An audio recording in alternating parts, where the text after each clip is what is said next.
Glaucoma यानी कि काला मोतिया। ग्लूकोमा क्या होता है? ग्लूकोमा कितने टाइप का होता है? ग्लूकोमा क्यों होता है? इसके सिम्टम क्या होते हैं? इसका ट्रीटमेंट क्या होता है? सर्जिकल ट्रीटमेंट क्या होता है?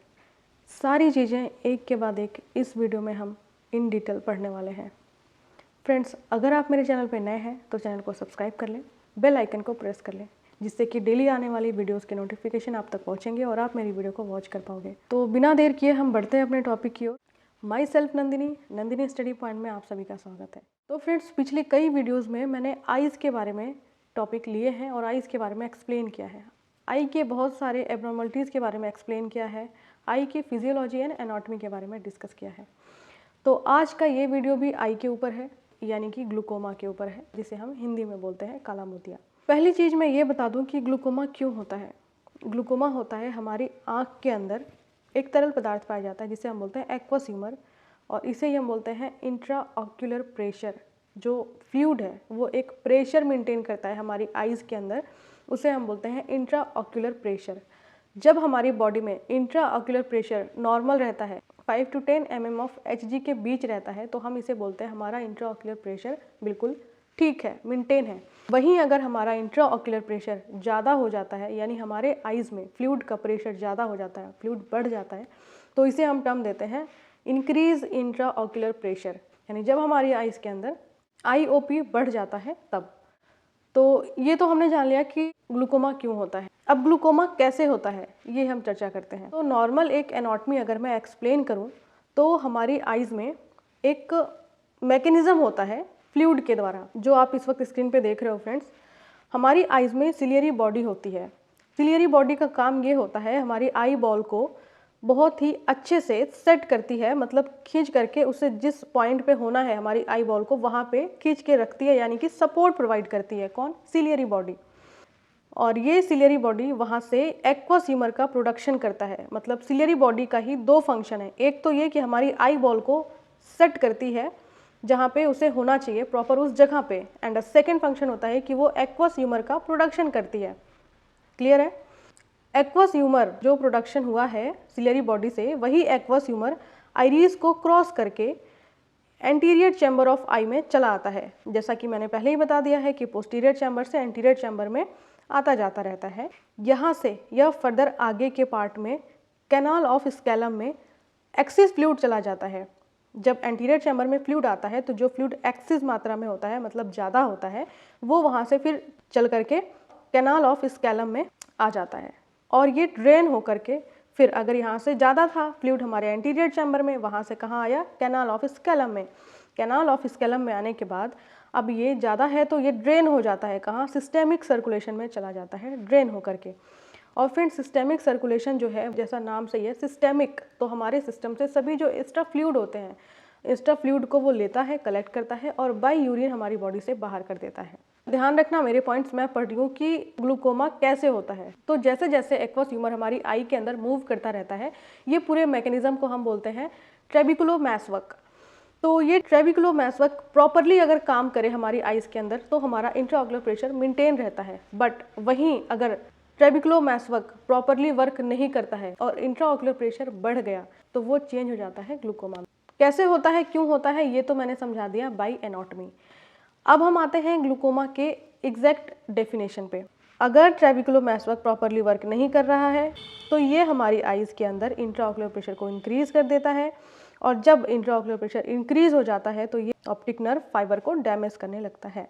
अगर इंट्राऑक्यूलर प्रेशर बढ़ गया तो ये इसे हम बोलते हैं ग्रुप ऑफ डिसऑर्डर। फिर ये बहुत सारे प्रॉब्लम को क्रिएट करने लगता है एक के बाद एक हमारी आइज़ के अंदर, क्योंकि एक एब्नॉर्मलिटीज तो इसने पहले ही क्रिएट कर दिया, AOP का लेवल इंक्रीज कर दिया। अब इससे बहुत सारे प्रॉब्लम देखे जाते हैं। जो हमारी थर्ड क्रीनियल नर्व होती है ऑक्यूलोमोटर, ये उसको डैमेज करने लगता है, ठीक है, जो कि हमारा बहुत बड़ा रोल प्ले करती है हमारे देखने में, विजन में बहुत बड़ा रोल प्ले करती है। ये उसको ही डैमेज करने लगता है। कौन? IOP, intraocular pressure, and peripheral vision loss करने लगता है।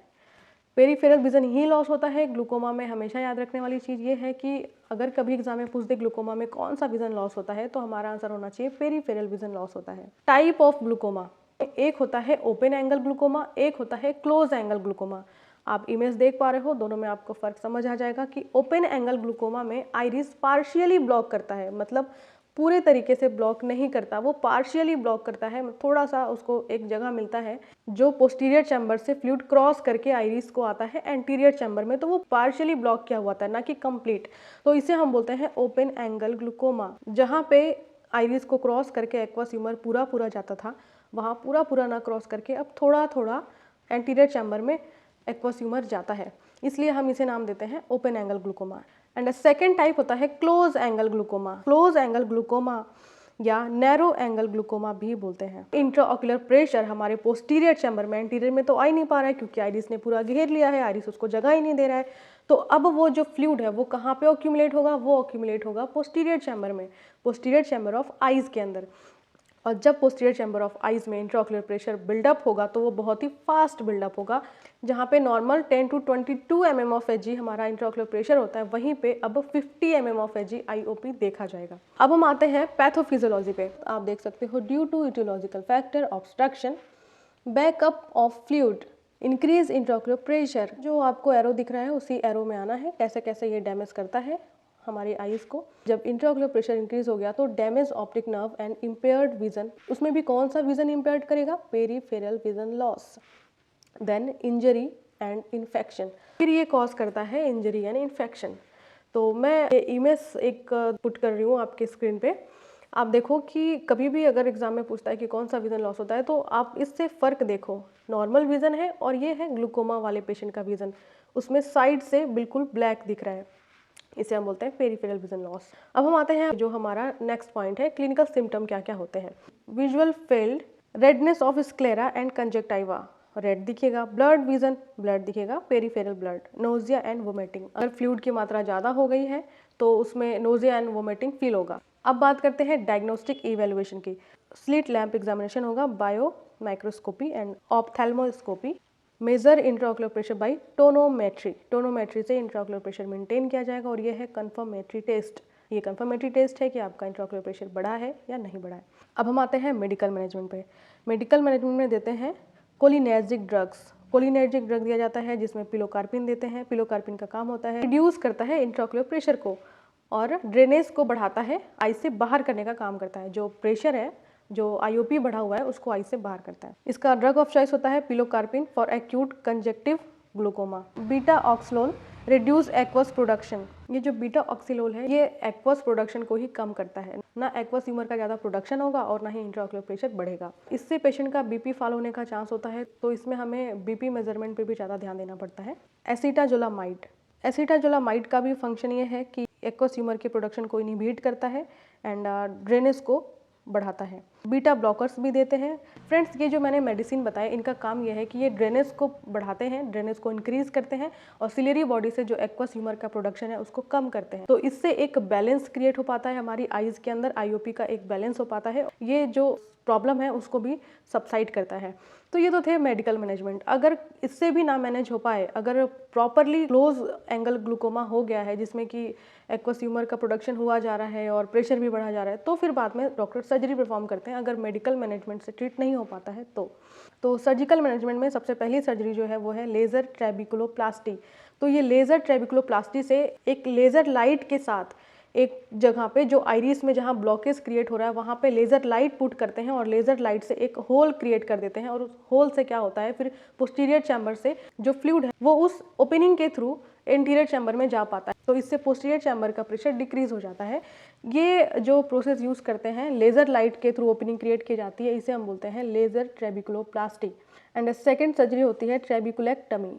जो हम ट्रेबिकुलोप्लास्टी कर रहे थे, यहाँ सेम ट्रेबिकुलेक्टमी है। इसमें एक न्यू पाथवे क्रिएट किया जाता है बाय सर्जरी, जिससे कि फ्लूइड जो है वो पोस्टीरियर से एंटीरियर चैम्बर में आ सके। थर्ड सर्जरी जो है वो होती है स्क्लेरोस्टोमी, क्रिएट ओपनिंग। इसमें भी ओपनिंग की जाती है, ये हमारे स्क्लेरा में ओपनिंग क्रिएट की जाती है। जो स्क्लेरा हमारा वाइटिस पार्ट होता है, आई बॉल का फ्रंट पार्ट, उसमें ओपनिंग क्रिएट की जाती है जिससे कि IOP का फ्लो एंटीरियर चैम्बर में हो पाए। एंड फोर्थ होता है आइरिडेक्टमी।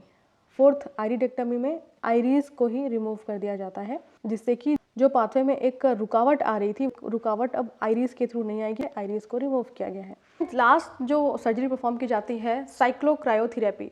साइक्लोक्रायोथेरेपी में जो सिलियरी बॉडी होती है जहाँ से एक्वस ह्यूमर का प्रोडक्शन होता है, उसे ही बाई फ्रीजिंग उसका प्रोडक्शन डिक्रीज कर दिया जाता है। तो इसकी वजह से ना ही एक्वस ह्यूमर का प्रोडक्शन होगा और ना ही इंट्राओक्युलर प्रेशर बढ़ेगा। तो फ्रेंड्स, ये सारी सर्जरी परफॉर्म की जाती है। जो मैंने मेडिसिन बताया वो मेडिकल मैनेजमेंट में काम आते हैं। तो इस तरीके से ग्लूकोमा होता है और ग्लूकोमा में सिम्टम देखे जाते हैं, फिर ग्लूकोमा की डायग्नोसिस की जाती है एंड ग्लूकोमा के ट्रीटमेंट दिए जाते हैं, medical treatment and then surgical treatment. तो ये है फ्रेंड्स ग्लूकोमा के बारे में इन डिटेल्स कि कैसे ग्लूकोमा होता है, क्या उसकी नॉर्मल एनाटॉमी है, कौन सा विजन लॉस होता है, क्या क्या इसमें सर्जरी परफॉर्म की जाती है और कौन कौन सी मेडिसिन दी जाती है। तो आज की वीडियो में बस इतना ही। फिर मिलेंगे ऐसे ही किसी इंपॉर्टेंट टॉपिक के साथ। तब तक के लिए टेक केयर, बाय बाय।